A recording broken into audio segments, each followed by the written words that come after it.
7 বছর পর বাড়ি ফিরছে খান বংশের বড় ছেলে সাজ্জাদুল খান আবির। বাড়ি ফিরছি বললে ভুল হবে, বিদেশ থেকে দেশে ফিরছি আমি। এই 7 বছরে খান বাড়িতে ঘটে গেছে অনেক ঘটনা, যার সাথে সশরীরে যুক্ত নেই আমি, তবে অন্তিকভাবে প্রতিটা ঘটনায় জড়িয়ে আছি।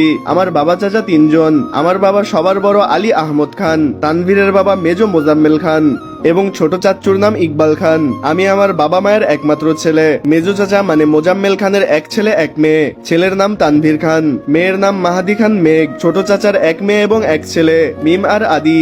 এখনো তারা এলাকার যৌথ পরিবারগুলোর মধ্যে শ্রেষ্ঠ। বাড়ির সকলের প্রাণ যেন এক সুতায় বাঁধা। 5 ভাই বোনের মধ্যে আমি সকলের চোখের মনি। আমার জন্মের পর আমার বাবা মা দ্বিতীয় সন্তান নেওয়ার চিন্তা করেননি। এইচএসসি পর্যন্ত আমি বাড়িতেই ছিলাম সবার নয়নের মনি। আমার চাঞ্চল্যে মেতে থাকতো খানবাড়ি। আচমকা যেন পরিবেশটা পাল্টে গিয়েছিল। 18 বছর বয়সে হঠাৎ করে স্কলারশিপে বিদেশে পড়তে যাওয়ার কারণে বাড়ির সকলের সাথে শারীরিকভাবে যেমন দূরত্ব বেড়েছিল, তেমনি বেড়েছিল মানসিক দূরত্ব। 7 বছর আগের আমার সাথে বর্তমান আমার আকাশ পাতাল পার্থক্য। দেখলেও যেন চেনার উপায় নেই। 6 ফুট লম্বা আমি, গায়ের রং শ্যামলা, গাল ভর্তি চাপদারি। আমার ফ্যাশন আর লুকে যেকোনো মেয়ে এক দেখাতেই প্রেমে পড়তে বাধ্য। প্লেনে বসে আমি অবলীলায় ভাবছি অতীতে ফেলে আসা স্মৃতিগুলো। সেই চাঞ্চল্যকর মুহূর্তগুলো এখন শুধুই স্মৃতির পাতায়। মাকে রেখে গিয়েছিলাম জীবনের সেই সময়টাতে, যখন আমার বয়স ছিল 18 বছর। তখন মাই ছিল আমার একমাত্র বন্ধু। আজকে আমি একজন 24 বছরের যুবক। এতগুলো বছরে একটা দিনও বাদ যায়নি যেদিন মায়ের সাথে ফোনে কথা বলিনি। বাড়ির সকলের সাথেই মোটামুটি কথা বলার চেষ্টা করেছি। ছোটবেলার স্মৃতি ভাবতে ভাবতেই নিজের দেশে পৌঁছে গেলাম আমি। এয়ারপোর্টে আমার বাবা আলী আহমদ খান আর তানভীর দাঁড়িয়ে আছে। তানভীর আমার চাচাতো ভাই, বয়সে 2 বছরের ছোট, কিন্তু আমরা দুজনের বেস্ট ফ্রেন্ড আর কাজিন বন্ধু। তানভীর আমাকে দেখেই দৌড়ে এসে জড়িয়ে ধরলো। এই 7 বছরে একবারের জন্য বাড়ি ফিরিনি আমি, তবে প্রতিনিয়ত কথা হয়েছে আমাদের। আমি আমার আব্বুকে সালাম করে জড়িয়ে ধরলাম। তারপর আমরা 3জন বাড়ি ফিরলাম। বাড়িতে যেন হই হই রই রই ব্যাপার, হবে নাই বা কেন। বাড়ির বড় ছেলে এত বছর পর ফিরছে। রান্নাঘরে বাহারি রকমের রান্নার ধুম পড়ছে মা চাচিদের। হঠাৎ দরজায় আমাকে দেখে সবার মধ্যে হইচই শুরু হয়ে গেল। আমার আম্মু দৌড়ে এসে আমাকে জড়িয়ে ধরলেন।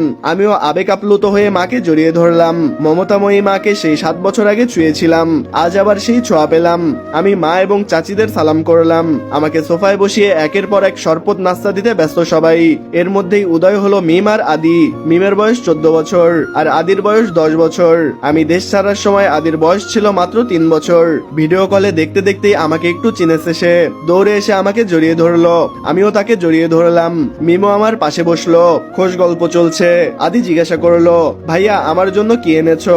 আমি উঠতে যাব তখন মা চাচিরা উঠতে দিচ্ছে না, আগে শরবত খেতে হবে। আমি তানভীরের দিকে তাকিয়ে বললাম, ওই লাগেজটা নিয়ে আয় তো। তানভীর একটা লাগেজ টান দিতে যাবে, আমি আচমকা দাঁড়িয়ে বললাম, ওইটা ছুবি না।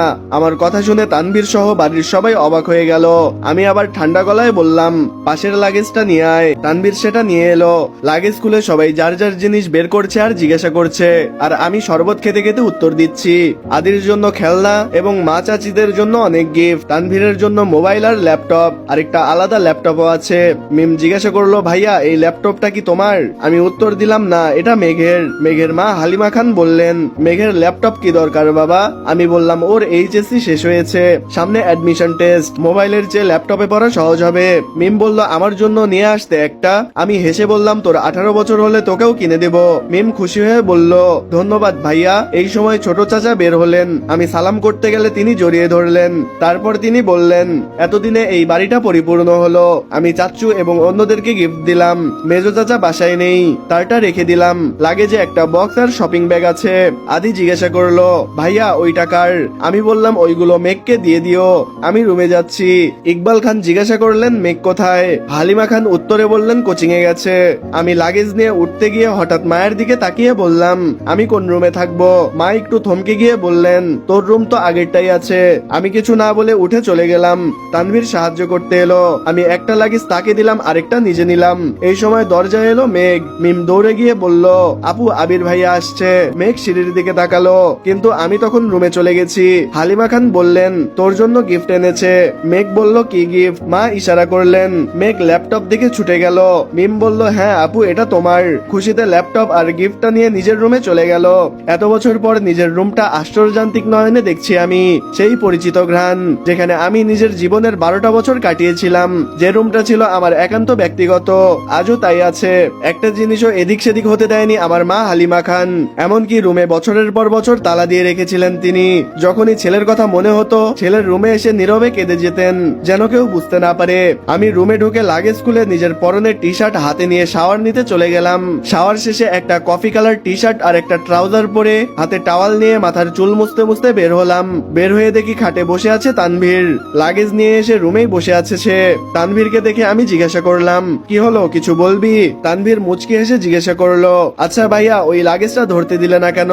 কি আছে ওটাতে? আমার চোখে রাগ স্পষ্ট। চোয়াল শক্ত করে উত্তর দিলাম, ওইটাতে আমার পার্সোনাল কিছু জিনিস আছে। তানভীর হাসতে হাসতে উত্তর দিল, সেই পার্সোনাল জিনিসগুলো দেখতে চাচ্ছে আমার অবুঝ মন।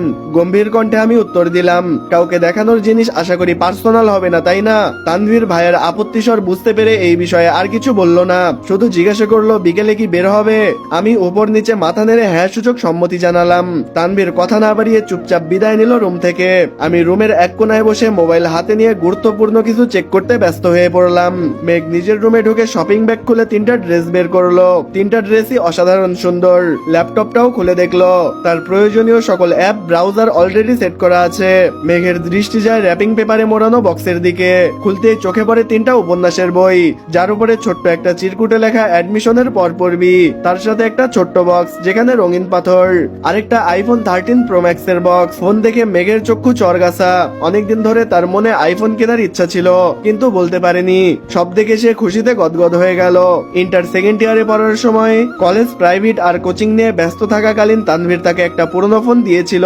সিমটাও ছিল তানভীরের। বাসার বাইরে শুধু 3 থেকে 4 জন বান্ধবীর নাম্বার ছিল, এমনকি স্যারেদের নাম্বার দিতেও নিষেধ করেছিল। তানভীর বরাবরই বোনের ব্যাপারে খুব সিরিয়াস। ভাইরা বোনকে শাসন করে ঠিক আছে, কিন্তু তানভীর একটু বেশি শাসনে রেখেছে মেঘকে। এইচএসসি পরীক্ষা চলাকালীন মেঘ সাহস করে বলেছিল, ভাইয়া পরীক্ষা শেষ করে আমায় একটা নতুন ফোন কিনে দিবে। তানভীর তখন অগ্নিদৃষ্টিতে তাকিয়েছিল। এরপর থেকে মেঘ নতুন ফোনের আশা ছেড়ে দেয়। আজকে সে না চাইতেই আইফোন আর ল্যাপটপ পেয়ে গেছে। মনে মনে ভাবছে হয়তো তানভীর ভাই আনতে বলেছিল, তাই জন্য এনেছি। এদিকে 1 ঘন্টা যাবত ফোনে মনোযোগ দিয়ে কাজ করছি আমি। হঠাৎ আদি দৌড়ে এসে দাঁড়ালো দরজায়। আদি বলল, ভাইয়া তোমায় খেতে ডাকছে। আমি বললাম, যা আসছি। 10 মিনিটের মধ্যে সাদা শার্ট পরে রেডি হয়ে নিচে নামলাম আমি। অসময়ে তেমন কেউ নেই নিচে, সবার খাওয়া দাওয়া আগেই শেষ হয়ে গেছে। আমার মা হালিমা খান বসেছিলেন আমার জন্য। আমাকে ফিটফাট হয়ে রেডি হয়ে দেখে মা জিজ্ঞাসা করলেন,